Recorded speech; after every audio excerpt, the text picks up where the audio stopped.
Thank you so much for joining me today to have a really important discussion on the history of Columbia. So I think a lot of us think of Columbia and we think of the district, which is this really vibrant and eclectic downtown area, which it is. But there's also a history in Columbia that we need to be aware of. We're going to talk today about the Sharp End Black Business District and what happened to this once thriving area, which was torn down during urban renewal. So very important topic to talk about today. I'm joined by very strong panelists. So going to start with some introductions. We have Jim Whitt, Nickie Davis, and Barbra Horrell. So I'm going to start off and let them introduce themselves. So Barbra, will you start off and just tell us who you are? Hi, I'm Barbra Horrell. I'm a native of Columbia, Missouri. Born and raised here, attended the university and graduated from the University of Missouri as the first Black student from Columbia. So I kind of take that honor seriously. And I worked at the university for 45 years before I retired. Been working with the different areas of Black Columbia since I retired in 2005. Fantastic. Welcome, Barbra. We also have Nickie Davis, who is the director of the Downtown Community Improvement District, we know as the district. So welcome, Nickie. Will you tell us just a bit about yourself? Thank you. Yeah, I'm Nickie Davis. I born and raised in Columbia and have been lucky enough to kind of watch some of the changes take place in our downtown area. I'm so excited that Sharp End is now the Sharp End again, as it should be. And we are continuing to try and make that great and get the message out on what it is and what it should be. Awesome. And then we have Jim Whitt, and I have known Jim as he has helped put together the Sharp End, leading the committee, and then the African American Heritage Trail, which we'll talk about today. But Jim, tell us more about yourself. Yeah, I'm Jim Whitt. I've been here since 2001. I'm a director of the Supplier Diversity Program for the city of Columbia, and really kind of put together this committee that focuses on the Sharp End, and I'm sure we'll have an opportunity to talk about how that got started and what the purpose of it was and the work that went in even prior to me taking this position. There was a lot of work that was put into the thought of we need to recognize our Sharp End business community, historical Sharp End business community here in Columbia.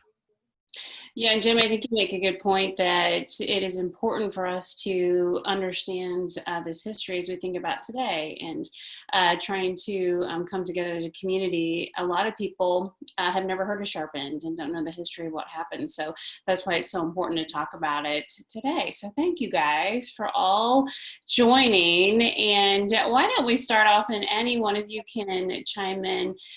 Just the story, here's a few stats on the screen, but what happened with Sharp End? Jim, maybe you want to start? Yeah. The Sharp End was a historical Black business district that started around the 1900s and lasted up until urban renewal in the late 50s and the early 60s. It is interesting to note that the Sharp End business community was like a number of communities around our nation. Where Black businesses prospered, and they grew primarily because of our system of structural racism, and so Black people had to start their own businesses. These businesses grew, they prospered, and around the in the late 50s or early 60s, our national government provided funds to kind of revitalize cities throughout the whole country.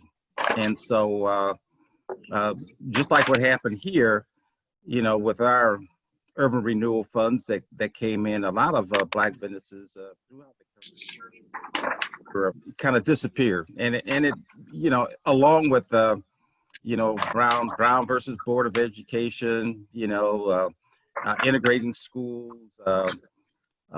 Businesses became more involved with, bringing more minorities into their businesses. And what it did was really kind of drain some of the expertise that was devoted to, owning your own business or particularly most professionals back prior to the mid 50s and things like that were in the educational field. And businesses started zapping up some of these folks, and spreading them out. And it really created a, talent drain for our communication, our educational system. So, this whole thing is a part of the structure that we have here in the United States, and the impact of funds coming in to revitalize inner city communities and neighborhoods and integration and things like that. And primarily it led to the destruction of most minority businesses. So that's kind of the situation that we were in, and kind of it's interesting to note that what happened here with the sharp end community in Columbia was a nationwide trend that happened. So. Yeah, thank you for helping capture that, Jim. So essentially, this thriving Black business community was basically taken down during this urban renewal project in the 50s. So if you can imagine 61 businesses that had to be relocated, 286 families that had to be relocated, and the challenge that would be how to struggle. I mean, to put it in like today's example, we were just talking about closures because of COVID-19 and the down in sales, and how hard that is for a business owner. Think about the magnitude in a community of this many businesses and families being impacted. So, and why is it so important to understand what happened here today? Why is it relevant to today's environment and the issues that we're talking about right now? Does anyone want to jump in on that? Yeah, I'll start it off. It's relevant today because, there's been a push to focus a little bit more on minority owned businesses, to help businesses, to grow and prosper. It's a part of our prior strategic plan that was put together for the city of, Columbia to say that if we can continue to grow minority owned businesses and provide living wage jobs, that we could impact the unemployment rate in our, in our Black communities, and really kind of get our minority businesses more involved in the business ecosystem that, which is a strong ecosystem here in Columbia, but to get them involved with the whole ecosystem. That was what I was presented with, by Mike Brooks, who was the prior president of our radio organization. He had a study that was done by Tyree Bynum and Mr. Stanton that basically said, talked about the sharp end, the history of the sharp end, and requested that we put funds into, creating an entity that would help to promote our minority-owned businesses. Prior to the Bynum and Stanton study, there was a study done by Alicia Warren. I think it was her graduate thesis or something, and she focused on businesses within the sharp end, and put together a nice little study about the sharp end community and the value that it had to our community. And there was a number of other articles that haven't previously been done, that focused on the sharp end. These studies, I got my hands on it. Mike Brooks gave them to me and said, Jim, what should we do? And basically I said, hey, before you can move ahead and really focus on growing minority-owned business, you really need to look back and see what's going on in this community, because based on me moving here and hearing the stories about the sharp end and talking to people that lived and grew up in this community, there was a lot of mistrust, and I found that out. I was on the school board, so I participated in a number of programs, where we were talking about, tax abatements and things like that, and bringing new businesses in, and possibly having to acquire, personal property from people and things like that. And, I participated in a number of meetings with city people and the city, meetings that they had to discuss these issues. And invariably, people from the Black community and the white community would come in and talk about, remember the sharp end. It was an issue. And basically people said, before you bring in, these tax abatement schemes, I think it was called EEZ back then, or something like that, and it really got shot down by the citizens of the community. And a lot of it was focused on, remember, the distrust of our city leadership in terms of how the sharp end business community was treated. And, and on the other side of that, I heard a lot about sharp end from Deacon Larry Monroe. I attended his Sunday school class, and a lot of times he would, divert from the teaching of the Bible to talk about the sharp end and his years of growing up in the sharp end, which were very interesting. He always had some great stories to tell about growing up and living through that era, and particularly what went on in the sharp end. It reminded me of where I came from, Fort Wayne, Indiana. We had a small Black business community, and growing up, I always felt that when I got old enough, I wanted to go down to these places, Some of them, we had a barbershop. We went to the barbershop. We had a little,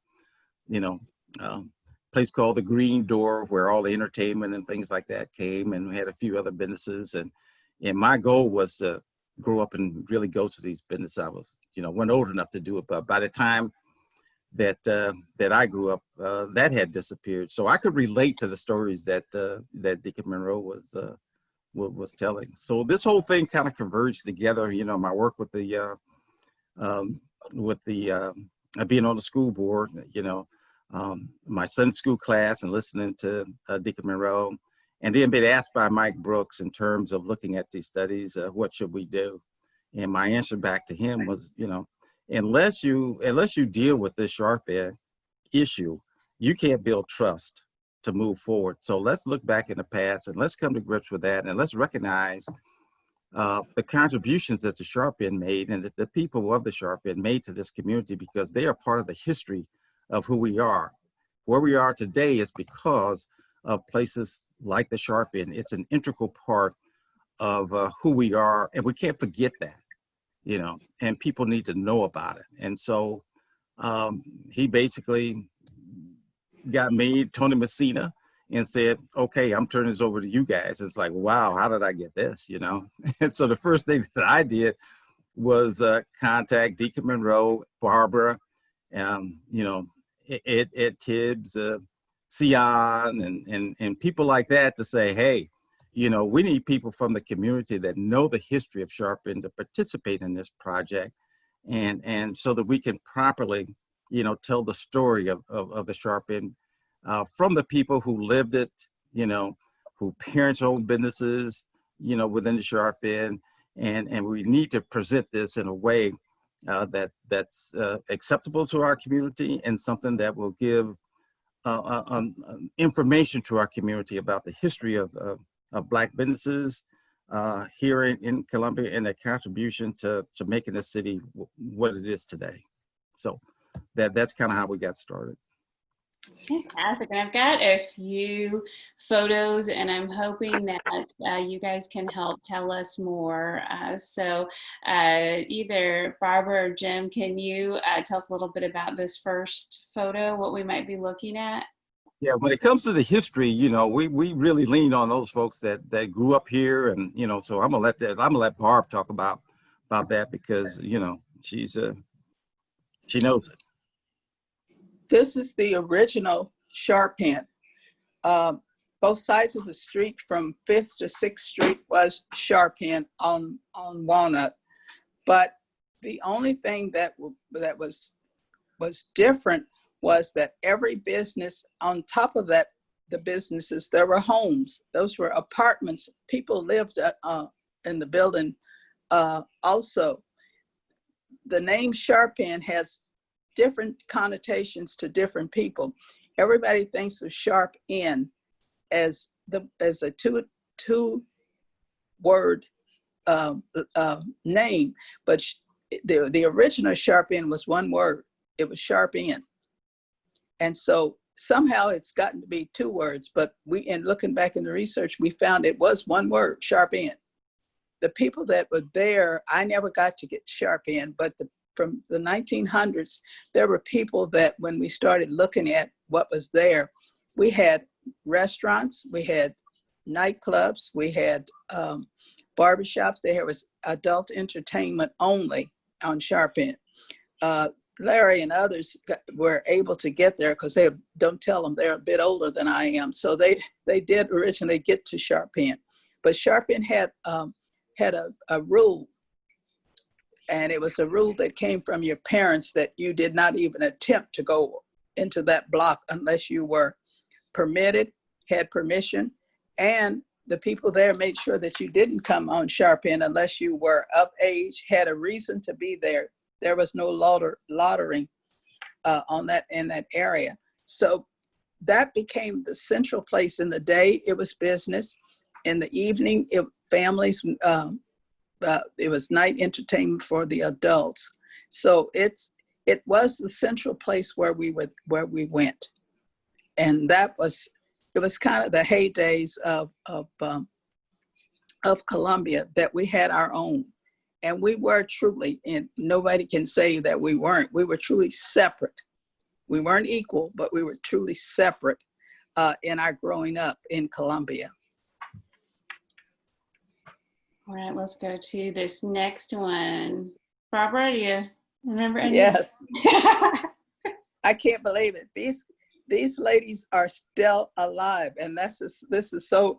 One of these was my babysitter. And I just laughed because I looked at her and I go, what? My babysitter's here. And these ladies are still alive. That was the class of 1953, from Douglas. Can you believe that? That's awesome. Yeah. That really brought back memories, because I remember the lady with her hand on her hip was a girl by the name of, her last name was Payne, and she was older, and she was the one that directed all of us. And she kept, she lived 2 doors from me, and so when my grandparents would go places, I would go to her house for a couple of hours, and she was my babysitter. And now here she is popping back on me. All right, this is just a compilation, but do any of these? The picture of the restaurant was the Harris restaurant, and the man that's sitting closest, let me see if I can get him. The man sitting farthest from in the picture, his name was Mr. Emery, and he had the cab company. He owned the cab company in town. And of all things, now this is everybody has a nickname or another name. They called him Mr. Pig Emery. And I was scared to death of that man. Every time we rode a cab, I was scared to death of Mr. Pig Emery. The man closest to him, I think, is what we used to call Uncle Bake. He was the coal man in town. And this restaurant was there. The Harris restaurant was there for a number of years. They had a restaurant, and they don't have the picture of Miss Edna, but she was the owner of the restaurant. The other picture, Go ahead. the little guy here, he is now an adult here in Columbia. This was Salih. He carried papers, and he also carried his dog when he delivered his papers. And the last picture is our faithful Uncle Richard. He wasn't the first of the Black policemen in Columbia, but he was one of the longer. He was there. He and Ray Palmer were the last of the original Black policemen with John Kelly. Those were the last 3 Black policemen that we had that patrolled basically and only the Black community. But everybody knew Uncle Richard. And when he retired, he told him he wanted his 40 acres and a mule. And the city gave him a mule wagon and a mule when he retired. So that's Uncle Richard. Everybody knew him as Uncle Richard, not Policeman Richard. It was Uncle Richard. He would just show up and there wasn't another thing said. When he showed up, Richard Clarkson showed up, everything got in line. And that was one of the early models of community policing. Mm-hmm. Mm-hmm. It's my understanding that he really interacted with the people within the community, and he was out there and really involved from the stories that I've heard. Yeah, he was a church man. He's Law Providence deacon, and on Sunday he was a deacon, but all rest of the time he was Uncle Richard the policeman. I don't know this building that you're showing now. I don't know where that building was. I'm not familiar. Jim, I'm not sure either. I'm not sure what that building was. How about this one? That's part of the Harris's restaurant. There, where you see where the cafe, that was Harris's Cafe. The picture that you just had with the people in it. Mm-hmm. Okay. 3rd Street Market. Okay, 3rd Street. Yeah, that's 3rd Street that everybody knows. The markers, when we get to the marker history, that really puts Columbia as being more than just Sharpend. We had Black Columbia, but we had a city within a city. We had our own everything. I never went across Broadway to do anything until I graduated and went to college, because everything that we needed in the Black community was there, from our grocery store, 3rd Street Market. And then you went further across that one, and they don't show it, but there's the Harvey House, which is in the Green Book as a place where Blacks could go to, could stay when they came to Columbia. That was our lodging. Very good. All right. So then we had this urban renewal. And what kind of stories have any of you heard about that time frame? I can only imagine that must have been just so painful when that was happening. But what do you guys know of this time frame? It was not only painful, it caused a lot of rift amongst the Blacks in the community. And it gave us a lot more distrust, because everything was all at once called a slum. Even though you had homes, they were called slums. And a lot of homes left, nice, beautiful homes left. Providence Road right now had big homes, had large homes, all the way from the highway, which is 70 now, our business loop into town. There were homes there. There were homes all the way to McBain, and the area that was Black Columbia was Ash to Sexton Road, 4th Street area, through the railroad tracks where Columbia College, that area, and as far as McBain going west. And that was the area that we lived in. We had grocery stores, we had everything that we needed. The only thing we didn't have was department stores, but in those days, people drove around, believe it or not, in cars with their wares, and people bought clothes from there if they wanted to buy clothing, or we went to the city, because J.C. Penney's at the time and Montgomery Ward's did not let Blacks try on anything. If you went there, when we finally ended up on Broadway, you did not try on anything. You bought it, you had it, shoes, everything. So we pretty much shopped. Most of the Black families shopped either out of their own vineyards, or they went to the city. We went to the city for all of our clothing. I think it's important to note, and particularly with this picture, is the fact that this area was considered, slums to people that were making the decisions. But like Barbara said, to the people that lived there, it was their homes. Yeah.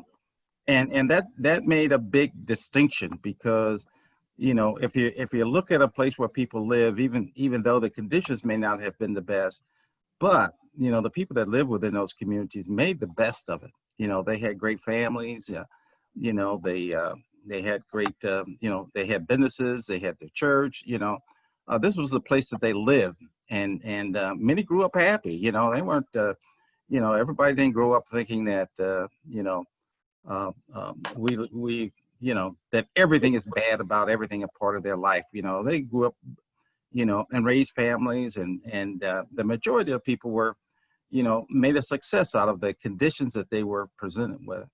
And that's where the distrust comes, when you can't walk in other people's shoes, Right. to understand how people lived and what they thought, and you make decisions based on what you think about how they are living. These people are living in the slums, so we just got to come in and we just got to take it all away, wipe it out, and come up with our own plan for what we think that we ought to do with it, without consulting and really understanding the people that lived in those communities. So that was a big part of the distrust over the years that have built with what happened, in the Sharpton and the surrounding community. And one of the things that happened was they took one area and pinpointed that and called the whole Columbia. We all lived in slums from that. And I'm like, what? They took only the area that is now where the Cemetery Hill group is. They used that as the key for everybody else's not having anything. We were all like that slum, and it's like you didn't even go but one part of town, and that was the older part of town that had been there forever, and that was the one that you decided all of Columbia was a slum area from, and that we had to do urban renewal from that area. So it put a much distrust, and there was only one Black person on that board, and you never saw him until they needed to bring everybody on board, and he got a lot of Mr. Dorsey got a lot of distrust from that people didn't, like, didn't you say something? Well, why don't you do this? And it was just the time of what was happening. It was the period. It was predetermined that this was going to be the area that was going to be cleaned out, and come hell or high water, we're going to do it. And what might look familiar to some of our viewers today is what is now in what used to be the Sharp End. So, in fact, this is where you're at right now, Jim. That's right. That's where I'm at right now. Yeah. You know what else? Also, Katie, I live in an area that was where Blacks that wanted new homes and wanted different homes. I live in Miles Manor, and we all moved here. We had 20 families that came out here and built, and we were totally out of the Columbia fear. And so, this is a part of the new Columbia, where we are now. And we do have a marker coming for this area, right? That's going to be hopefully put up pretty soon, Jim, right? That's right. That's right. The marker will be here. All right. Awesome. That's awesome. This is another view of this area that was Sharp End area. So you see the big parking structure, and then the post office, which many people have been to today. So I think it's just so important. A lot of people don't know. Maybe Nickie, you can jump in on this since you grew up in Columbia. Now you take care of downtown. Is there enough knowledge of this history of what happened in Columbia? Do you want to share your thoughts on that? No, I think there's very little knowledge. I think that while Jim has been doing all this work behind the scenes, there hasn't been, or the effort has been very recent for people to change their mind from what it used to be called as like the West End to the Sharp End now, and then for them to understand why it is the Sharp End. The district put up these beautiful little globes in a couple specific areas, and the one in Sharp End has Blind Boone on it, and a couple other relative symbols to what Sharp End is, but without people understanding who that is or why that's specifically there, I think there's still a lot of work to be done for the younger generation to know what it is and why it's important and why we need to keep that history there. With the African American Heritage Trail, I really think that's going to help, has been helping spread the word, and then ideally getting the younger kids out to do some field trips and look at those markers and understand what has happened in Columbia is going to be super helpful. So I think it's still, there's lots of work to be done to make sure the community understands, but so much work has been done and now it's coming to fruition. I think it's getting there. Which is a great segue. Oh yes, go ahead, Barbara. The newest thing for the trail is that this Columbia Public Schools has adopted into their curriculum through the social studies that every 7th grader in the school system will be exploring and a part of the trail and exposed to the trail. Linnell Witt is also working with her students as they're going to be guides that are going to direct these tours. And so the kids are going to get it. You know, Black history has not been taught in Columbia Public Schools, but all at once they're going to have hands-on Black history that they can every day walk through and see, plus know, and be a part of as a 7th grader. So starting this September, every 7th grader will be exposed personally to this program. That is fantastic news. And yeah, that brings us to where we're at today. So thank all of you for giving us the history, because we have to be aware of this painful past so that we can try to move forward. And as Jim, you said, this importance of building trust and dialogue in order to move forward. But let's get now to the African American Heritage Trail. And I was able to serve on this committee a few years back. And I know that 3 of you have been just huge leaders in this. But can you just describe what is this project and how can people take advantage of doing this hands-on immersion into learning the history? So I'll let any of you guys start. I think, I'll get it started. I think when we start out with the sharp end, recognizing the sharp end, it was particularly the focus just on the sharp end business community and, that area between 5th and 6th Street on Walnut. And but the African American Heritage Trail is something that goes way beyond that, and it takes in the total, Black history within within our community, and recognizes those businesses and individuals and others that were part of what made up the Black community here in Columbia. And so we wanted to make sure that those folks in those locations were recognized, and we wanted to really make sure that they were a part of the history of Columbia. And I think that the work that we're putting together really is designed to make our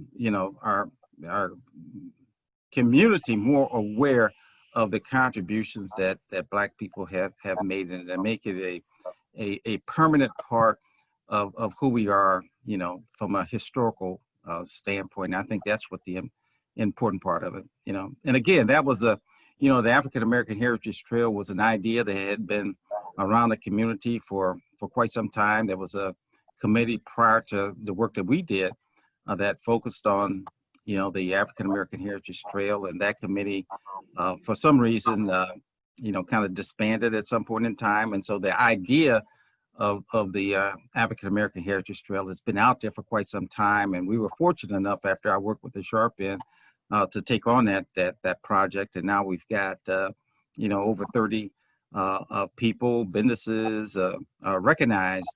And we're making that a permanent part of, the history of Columbia. And people are already starting to take the, to walk the Heritage Trail and to talk about the businesses and things like that. The Deltas recently did a program where they encourage people to walk the trail, to learn about it, and to report back. And they were giving awards away from people that completed the whole trail. So, and then the work that Barb talked about with the the seventh graders at Columbia Public Schools. That's really important.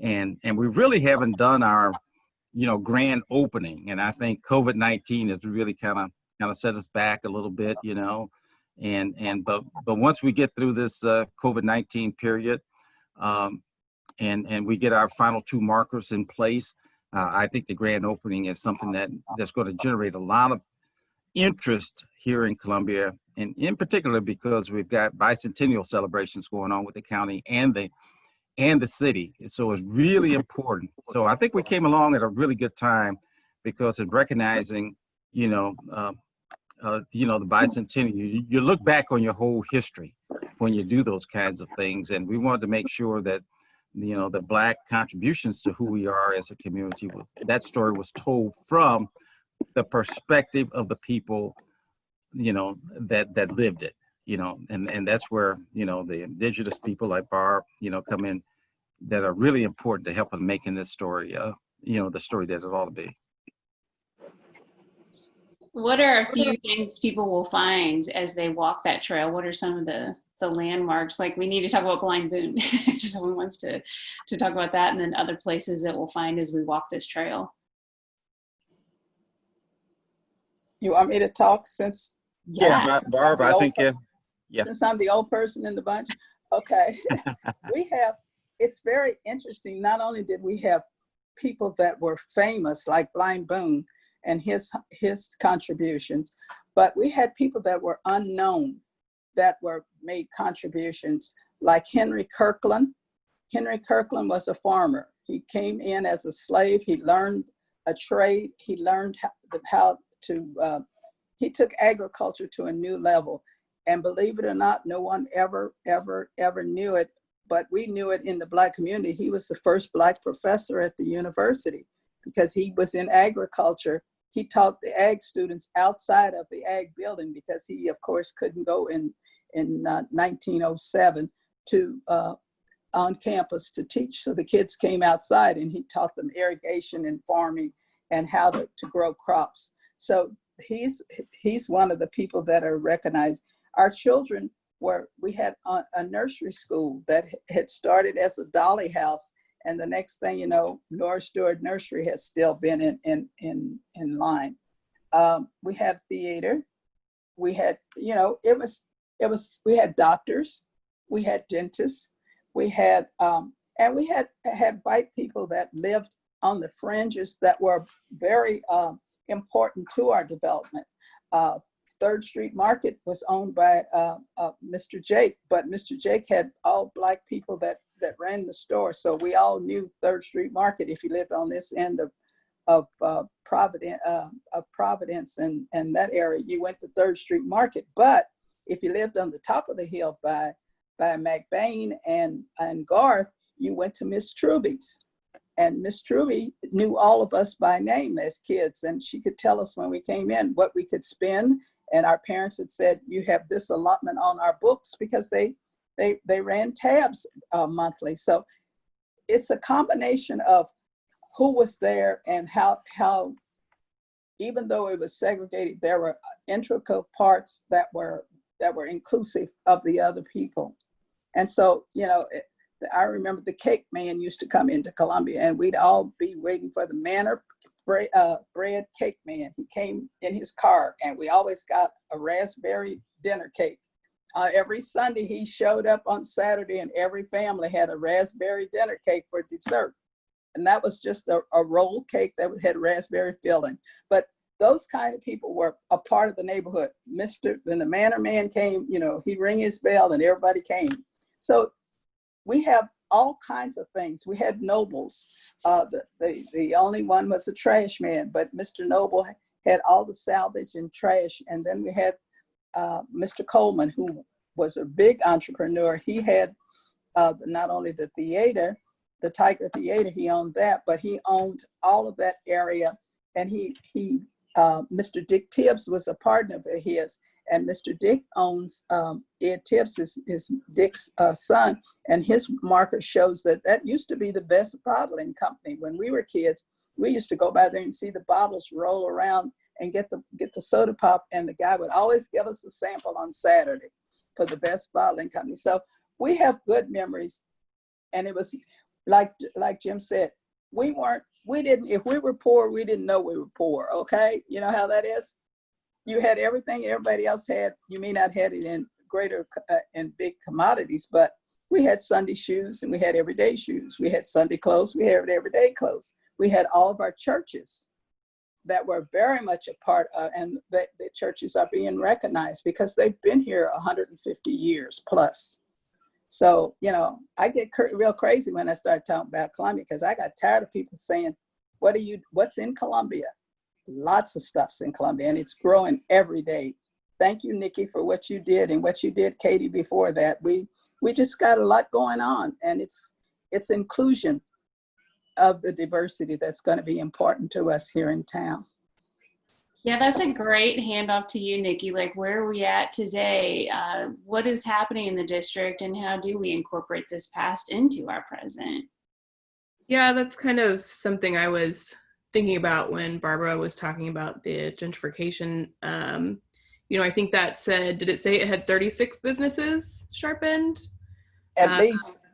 Yeah, and now we have about 8 Black business owned places in the district. So when that happened, we are still not where we need to be to rebuild and have that diversity that represents who we are as Columbia. We need to get more minority-owned businesses downtown so we can feel represented. Because that is not who we are, I don't think. You know, we have lots to work on, but definitely getting there.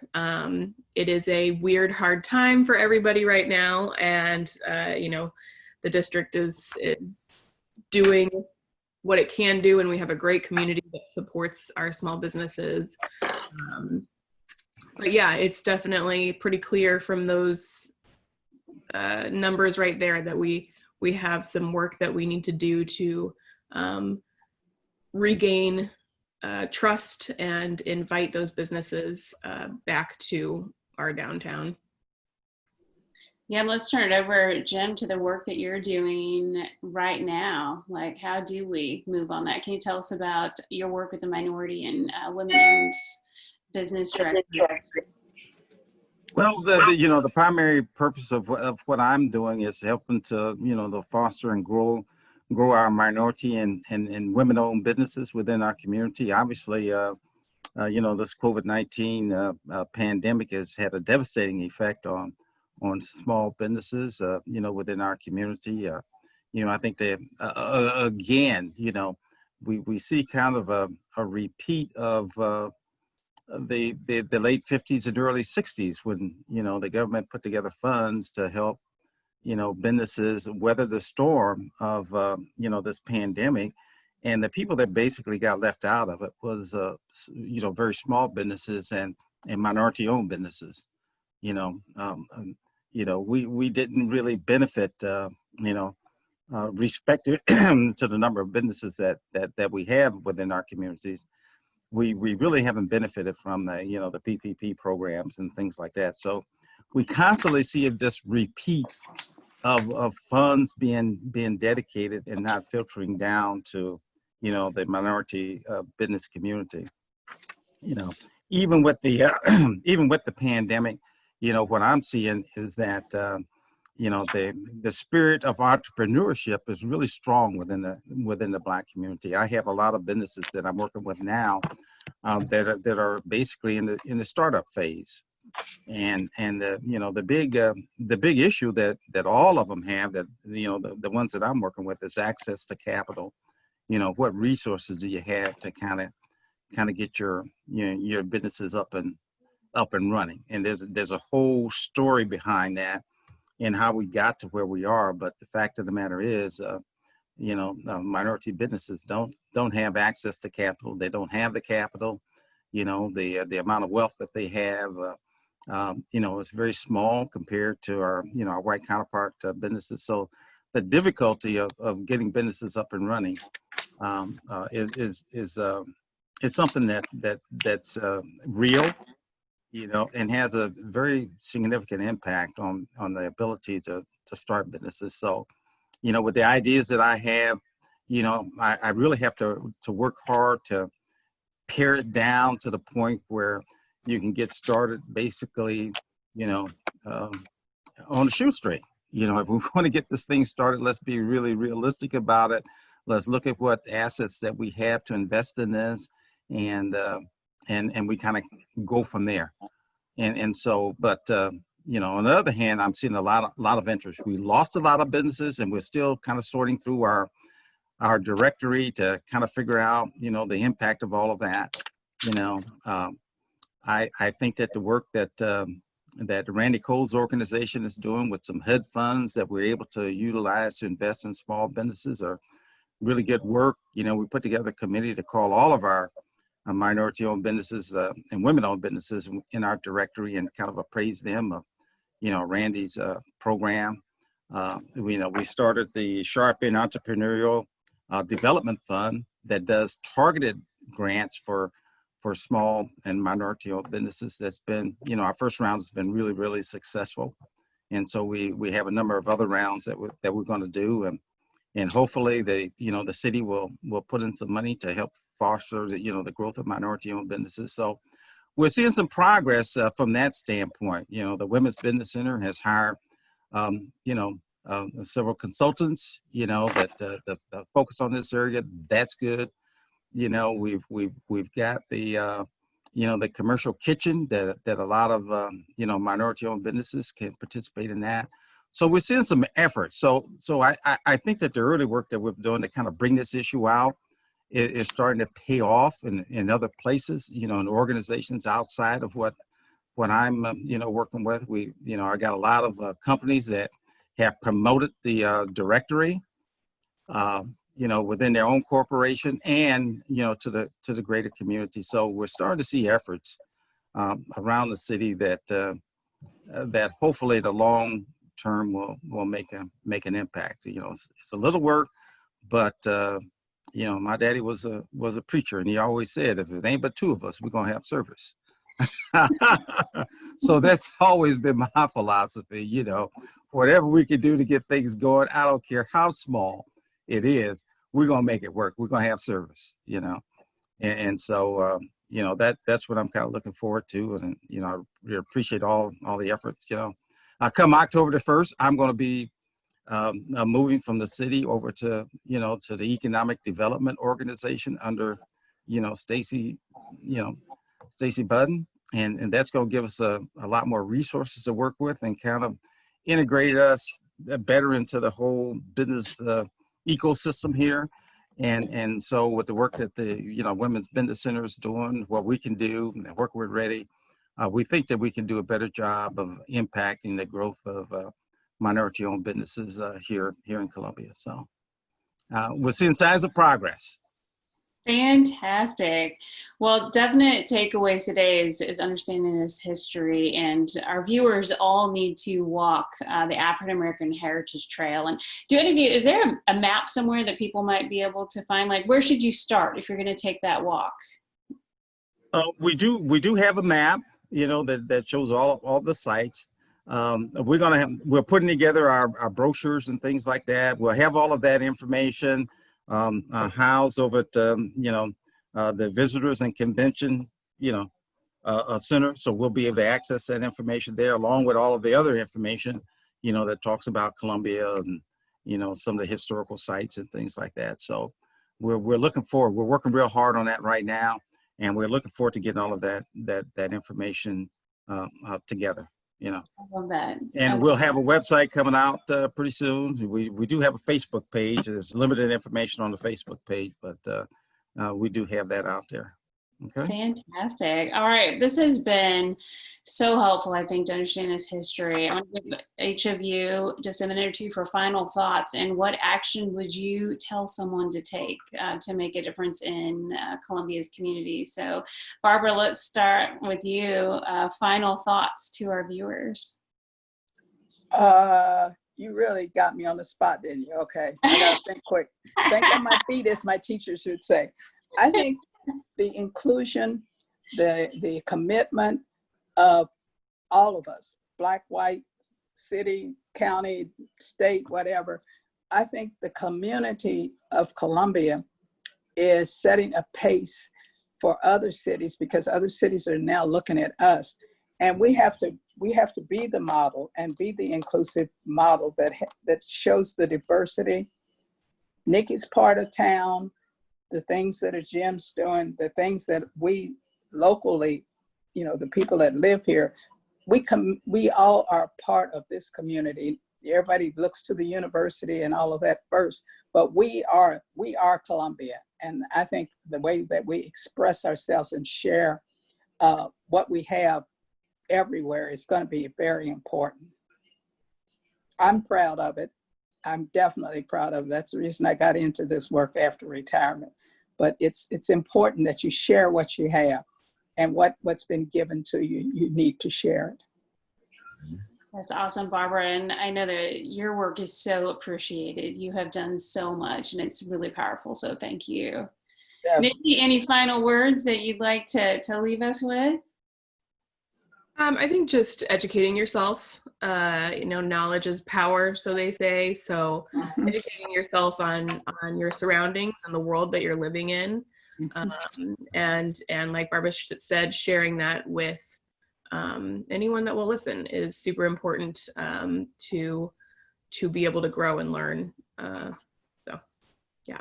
Love that. All right, Jim. Final thought. Well, what I want to say, I really appreciate the towering work that Barb has put into helping us be successful with the African American Heritage Trail and the Sharp End. With her knowledge, it's been fantastic. Really appreciate the work that Nickie's doing with our downtown, development, and wanting to get more businesses involved with that. And Nickie's also involved with the Sharp End Committee and the African American Heritage Trail And so the Blind that's Boom. fantastic. And the Women's Business Center. And the Women's Business Center. Right. Everywhere. So she's doing a fantastic, making a fantastic contributions to our community, and also appreciate Katie, which is one of our earliest supporters of the African American Heritage Trail when she was in the downtown. So I always thought that the work that you did early on was a significant part of us being successful. You invited us in to give a presentation. Me and Barb went down and gave a presentation to your committee, and you always had a smile on your face and always were very, very supportive of what we're doing. And so I appreciate this work that you're doing now to help your students understand the African American Heritage Trail and the Sharp End. So we still got a lot of work to do. And I think it's really been beneficial to our community, and the important thing is to make this work a permanent part of the history of who we are as Columbians and members of Boone County. So that and hopefully we can continue to grow our businesses. So thank you. Very good. Thank you so much to all of our panelists today.